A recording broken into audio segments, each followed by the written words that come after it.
नमस्कार मैत्रिणींनो, आज मिक्स पिठं वापरून पौष्टिक कोथिंबीर वडी केली. त्यात मी सगळी कुठली पिठं घेतली ती डिस्क्रिप्शनमध्ये देणारच आहे. तर ही बारीक चिरलेली कोथिंबीर, शेंगदाण्याचं कूट, ज्वारीचं, बाजरीचं, कुळीदाचं, नागलीचं, हरभऱ्याच्या डाळीचं आणि तांदूळाचं हे सगळी पिठं घेतली आहेत मी याच्यामध्ये. आणि लसूण, जिरं आणि मीठ आणि लाल तिखट याचं वाटण.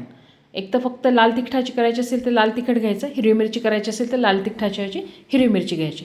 पण शक्यतो ही जी मिक्स पिठाची वडी असते ती लाल तिखटाचीच छान लागते. तर आणि थोडंसं तेल, आता तेल घालून आणि हे सगळं मिक्स करून घ्यायचं हाताने पीठ. आणि मग नंतर हे जे दळलेलं आहे ते सगळं त्याच्यामध्ये टाकायचं.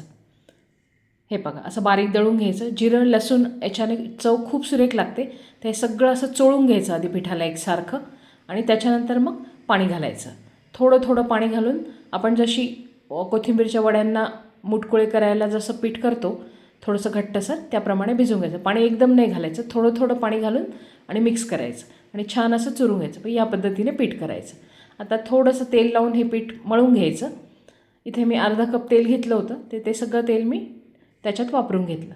या पद्धतीने छान असं पीठ मळून घ्यायचं आणि त्याचे छोटे छोटे गोळे तोडून उभे असे मुटकुळे करायचे की जे आपल्याला वाफवायचे असतात, जसं आपण कोथिंबीर वडीसाठी रेग्युलर करतो. तर या पद्धतीने छान असे करून घ्यायची. या पद्धतीने सगळे. आणि मग एका बाजूला पाणी उकळायला ठेवून त्याच्यावर चाळणी ठेवायची, त्याच्यावर तेल लावायचं आणि त्याच्यावर ही वडी वाफवायला ठेवायची. एक 15 ते 20 मिनटं जसं आपण रेग्युलर कोथिंबीर वडी वाफवतो त्या पद्धतीने वाफवून घ्यायची. फक्त याच्यात कंटेंट वेगळं आहे, बाकी प्रोसिजर सगळी कोथिंबीर वडीसारखीच आहे. सगळ्या पिठांमुळे काय होतं, चव खूप सुरेख लागते आणि मुलं सगळी पिठं खात नाहीत, म्हणून या पद्धतीने ते त्यांच्या पोटामध्ये जातं. आणि मल्टीग्रेन असल्यामुळे तिचा जो खुटखुटीतपणा आहे तो पण खूप असा छान येतो. तर ही अशी छान वाफवली गेली आहे आता वडी. थंड झाली की तिला कट करून घ्यायचं आणि थोडंसं कढईमध्ये तेल टाकायचं. तेल छान असं कोमट होऊ द्यायचं आणि मग त्याच्यामध्ये पांढरे तीळ टाकायचे तेल कोमट झालं की. आणि ही वडी छान अशी एक 5 ते 7 मिनटं परतवून घ्यायची, तळायची नाही. तळल्याने ते ऑइली पण होऊन जातं आणि मग तळलं तर काय कोथिंबीरही जळून जाते आणि पीठही जळून जाते, तर ते खाण्यात काही अर्थ नाही.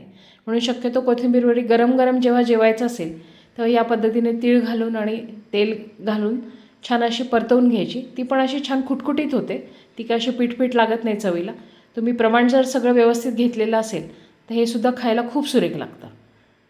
त्या पद्धतीने छान अशी परतवून घ्यायची. तिळामुळे चव पण छान लागते आणि दिसायला पण छान दिसते. तर ही या पद्धतीने छान अशी परतवून घ्यायची. कोथिंबीर भरपूर घ्यायची. माझ्याकडे काल जेवढी होती तेवढी मी घेतली. जेवढी जास्त कोथिंबीर घ्याल तेवढी चव छानच लागते. आणि या सगळ्या पिठांमुळे एक वडीची वेगळीच चव लागते. आपण एरवी फक्त हरभऱ्याच्या डाळीचं आणि तांदूळाचं पीठ टाकतो, तर त्याच्याऐवजी ही मिक्स ग्रेन एकदा करून बघा. ज्वारी, बाजरी, नागली, कुळीदाचं, हरभऱ्याच्या डाळीचं, तांदूळाचं आणि शेंगदाण्याचं कूट, लाल तिखट, लसूण आणि जिरं. डिस्क्रिप्शनमध्ये मी सगळं देणारच आहे. तर बघा, या पद्धतीने छान अशी परतवून घेतली. एक 5-6 मिनटं कमी गॅसवर अशीच 1-2दा पडू देऊन हलवत राहायची. छान अशी खुटखुटीत होऊन जाते ती आणि पिठं असल्यामुळे त्याला ऑटोमॅटिक क्रिस्पीनेस येतो. त्या पद्धतीने छान अशी परतवून घ्यायची आणि गरम गरम सर्व करायची. खूप सुरेख लागते खायला. तुम्ही नुसती जरी खाल्ली तरी तुम्ही कितीही खाऊ शकता. आणि लसूण, जिरं आणि लाल तिखटाचं जे वाटण आपण टाकतो त्याच्याने एक वेगळीच चव येते आणि या वेगवेगळ्या पिठांमुळे पण. तर तुम्ही या पद्धतीने नक्की करून पहा. नेहमीपेक्षा वेगळी आणि पौष्टिक कोथिंबीर वडी ट्राय करा आणि एन्जॉय करा. थँक्यू. लाईक, शेअर, सबस्क्राईब माय चॅनल.